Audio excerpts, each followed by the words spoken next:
Hello guys, welcome once again to my channel. So आज हम देखेंगे किसी भी गिवन सिग्नल में कैसे चेक करते हैं whether it is a power signal और एन एनर्जी सिग्नल। तो इसका क्वेश्चन, सबसे पहला क्वेश्चन ये है x t equals to a sine t. So अब हमें देखना पड़ेगा कि इसका वेव फॉर्म किस तरह बन सकता है। तो आपको मालूम होगा साइन का वेव फॉर्म कैसे बनता है। साइन का वेव फॉर्म कुछ इस तरह बनता है। अब मैंने आपको प्रीवियस वीडियो में पहले ही बता चुका कि पीरियोडिक सिग्नल और नॉन पीरियोडिक सिग्नल क्या होता है। So this signal is a periodic signal. Periodic signal क्यों है? क्योंकि ये रिपीट हो रहा है, after a particular interval of time में रिपीट हो रहा है। सो इसका टाइम पीरियड कितना होगा? 2 पाई। 2 पाई मतलब वन साइकिल कंप्लीट होने के बाद दोबारा रिपीट होते जाए। सो इस क्वेश्चन को सॉल्व करने से पहले हम कुछ फॉर्मूले देख लेते हैं। अगर वो एनर्जी सिग्नल है, अगर ये एनर्जी है, तो इसको एनर्जी फाइंड करने का फॉर्मूला कुछ ये है। E equals to limit T tends to infinite limit minus T to T X T mod whole square D T. इसकी यूनिट किस में रहती है? जूल में रहती है। उसको हम इस तरह भी लिख सकते हैं, लिमिट तो एज इट इज़ लिखी रहेगी। अब यहाँ माइनस टी टू टी किसकी limit? Minus infinity to infinity, ठीक है, x T T square D T. Power का फॉर्मूला भी बहुत सिमिलर है एनर्जी के फॉर्मूले से, सिर्फ एक डिफरेंस है कि यहाँ पर 1/t, मतलब इस फॉर्मूले में t का डिवाइड हो जाएगा तो उसको क्या बोलेंगे? पावर का फॉर्मूला। और सिर्फ पावर का नहीं, एवरेज पावर का, क्योंकि क्या है, time average of energy is power. अभी मैंने आपको बताया था कि टी और माइनस टी ये लिमिट को अपन रिप्लेस कर सकते हैं इनफाइनाइट और माइनस इनफाइनाइट से। ऐसा क्यों? क्योंकि जो टी जो है, टी वेरी करता है माइनस इन्फिनिटी से टू इन्फिनिटी से। ठीक है, कुछ इसी तरह हम पावर के फॉर्मूले में भी चेंजेस कर लेंगे, minus infinity to infinity. So after all हमारा पावर का फॉर्मूला कुछ इस तरीके से बन जाएगा, limit T tends to infinite 1/t, और लिमिट इसकी जाएगी माइनस इन्फिनिटी टू इन्फिनिटी, और बाकी सेम रहेगा। हम इस क्वेश्चन को कंटिन्यू करते हैं। आप यहाँ देख सकते हैं कि ये पीरियोडिक सिग्नल है। तो पीरियोडिक सिग्नल है तो इसका क्या फाइंड हो सकता है? सो इसका पावर फाइंड हो सकता है। तो अभी हमने देखे थे पावर का फॉर्मूला क्या है। अब यहाँ आपको देखना था कि ये एक्स टी लिखा है। टी क्यों लिखा? क्योंकि ये कंटिन्यूस टाइम सिग्नल है। अगर डिस्क्रीट टाइम सिग्नल होता तो यहाँ पर एन लिखा होता और यहाँ पर भी एन होता। तो अभी मैंने आपको बताया कि साइन सिग्नल का टाइम पीरियड कितना होता है, टी इक्वल्स टू 2 पाई होता है। ठीक है, अब हम पावर का फॉर्मूला में लिख देंगे। एवरेज पावर का फॉर्मूला ये है। अब इस फॉर्मूले में हम टी की वैल्यू क्या है? 2 पाई। तो यहाँ पर हमने 2 पाई लिख दिए, और लिमिट भी जाएगी वो 0 से 2 पाई जाएगी। अब आप पूछेंगे कि 0 से 2 पाई क्यों जाएगी? माइनस इन्फिनिटी से इन्फिनिटी भी तो जा सकती है, लेकिन इसका भी एक रीज़न है। जैसा कि आप इसमें देख सकते हो कि 0 से 2 पाई में एक साइकिल हो रहा है, और ऐसे कितने साइकिल होंगे? इनफाइनाइट साइकिल होंगे। तो हम माइनस इन्फिनिटी से इन्फिनिटी लेने से अच्छा है हम 0 से 2 पाई ले लें, क्योंकि ये रिपीट होते जा रहा है एक इंटरवल ऑफ टाइम में। क्योंकि आपको मालूम है ये एक पीरियोडिक सिग्नल है। सो यहाँ पर हमने लिमिट की वैल्यू 0 से 2 पाई तक लिख ली है, और एक्स टी जहाँ पर लिखा था वहाँ पर क्वेश्चन में अपना ए साइन टी था, ए साइन टी एम्पलीट्यूड रहा। सो उसको हम यहाँ पर लिख लेंगे, और फॉर्मूले में देख सकते हैं कि स्क्वायर हुआ है तो यहाँ पर भी स्क्वायर कर देंगे डी टी। अब इसका हमें क्या करना है? इसका इंटीग्रेशन करना है।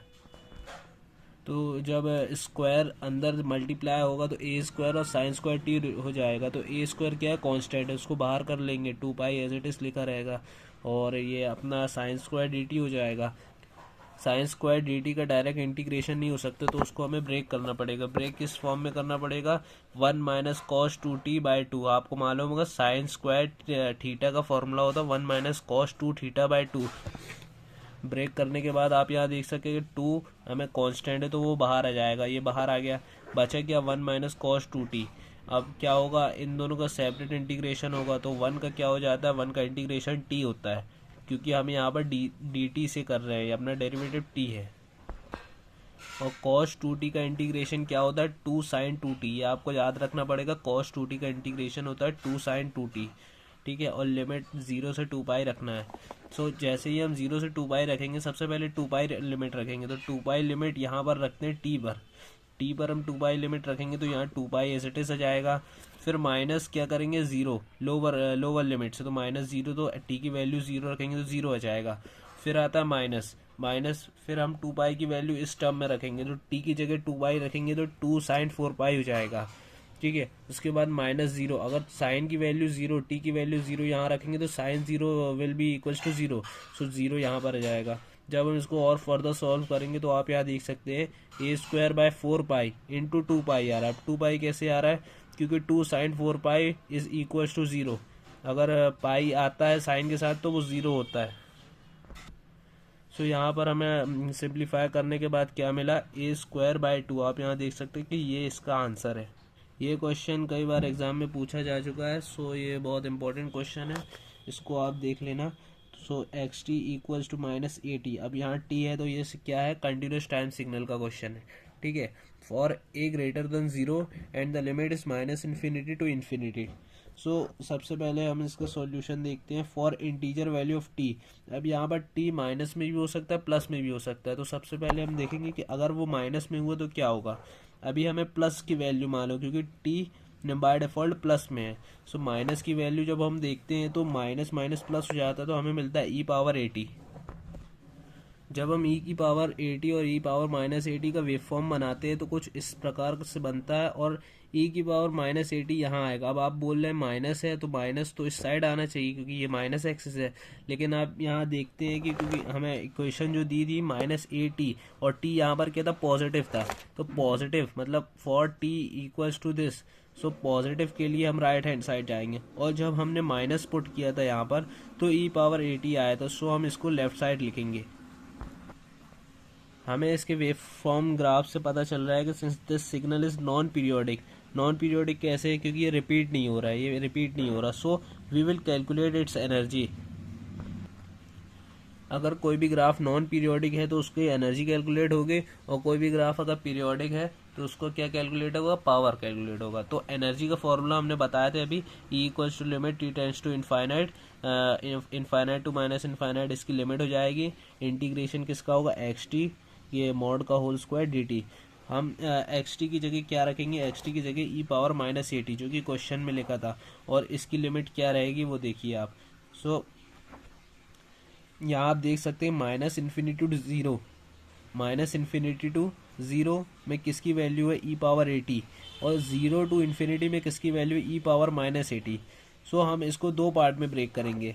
Limit t tends to infinite, और सबसे पहला इंटीग्रेशन किसका होगा, xt पावर स्क्वायर, और लिमिट इसकी देखना -∞ टू 0, -∞ टू 0 मतलब इसकी जगह क्या आ जाएगा, e⁻80 आ जाएगा, plus 0 to infinite, 0 to infinite मतलब यहाँ से यहाँ तक, तो यहाँ से यहाँ तक की जगह क्या आ जाएगा, e⁻80। सो जब हम xt की वैल्यू सब्स्टिट्यूट कर देंगे तो आप यहाँ देख सकते हैं e⁻80 जो कि पॉजिटिव वैल्यू है वो स्क्वायर में आ गई, और यहाँ पर e⁻80 का होल स्क्वायर हो जाएगा।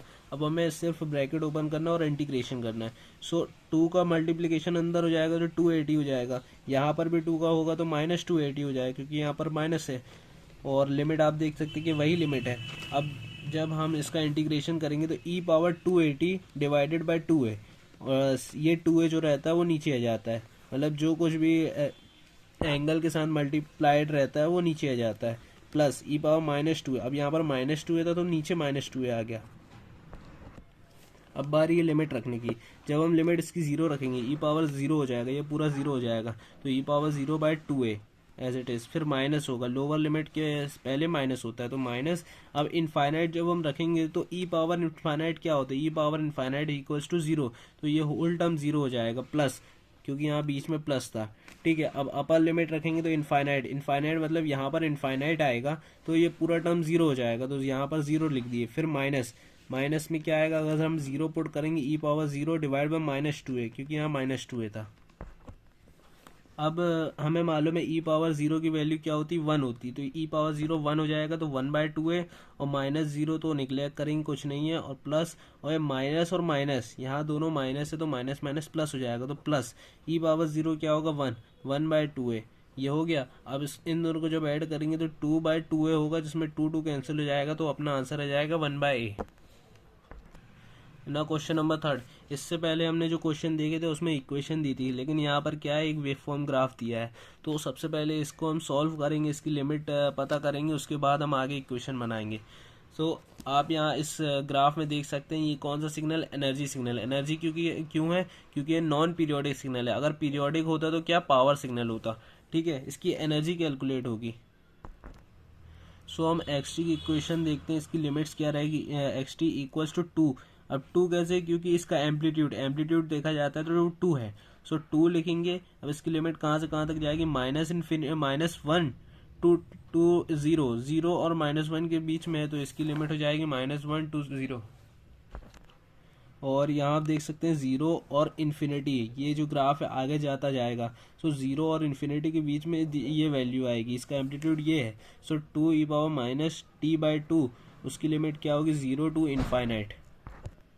सिंस ये सिग्नल क्या है, नॉन पीरियोडिक सिग्नल है, तो हम इसका एनर्जी फाइंड करेंगे। एनर्जी का फॉर्मूला क्या है ये आप देख सकते हैं। तो एनर्जी का इसमें दो वैल्यूज होंगी, मतलब दो पार्ट में डिवाइड होगा, एक 2 वाले पार्ट में और 2e⁻t/2 वाले पार्ट में।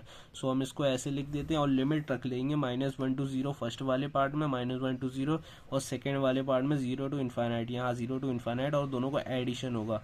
सो एक्स टी की वैल्यू 2 आ जाएगी, क्योंकि लिमिट इसकी रखे हैं तो इसकी वैल्यू आएगी 2, और यहाँ पर आएगा 2e⁻t/2। सो आप यहाँ देख सकते हैं कि 2 आ चुका है। 2 और स्क्वायर क्यों हुआ, क्योंकि फॉर्मूले में स्क्वायर था।